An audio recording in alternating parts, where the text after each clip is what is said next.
Isinama ng isang ama ang kanyang anak sa kagubatan. Binalot ang mata nito at iniwan siya roon mag-isa. Kailangan niyang umupo sa isang tuod buong magdamag at hindi maaaring alisin ang piring hanggang sa sumikat ang araw at tumagos ang liwanag nito.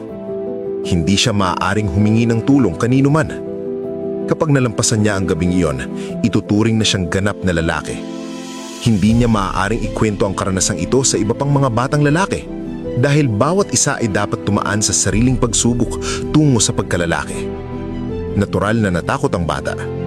Naririnig niya ang iba't ibang uri ng ingay. Tiyak na may mga mababangis na hayop sa paligid. Maaaring may taong manakit sa kanya. Humahampas ang hangin sa damo at lupa at umuuga ang kanyang inuupuan. Ngunit nanatili siyang matatag. Hindi tinanggal ang piring dahil iyon lamang ang paraan upang siya ay maging isang tunay na lalaki. Sa wakas, matapos ang nakakatakot na magdamag, sumikat ang araw at inalis niya ang piring sa kanyang mga mata. Noon niya natuklasan na ang kanyang ama ay nakaupo lamang sa tuod sa tabi niya. Nandoon ito buong gabi, nagbabantay at pinuprotektahan siya. Tulad din natin, hindi tayo kailanman nag-iisa.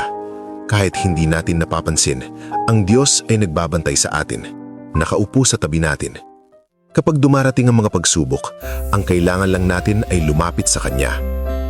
Aral ng kwento, kahit hindi mo siya nakikita, hindi ibig sabihin na wala siya.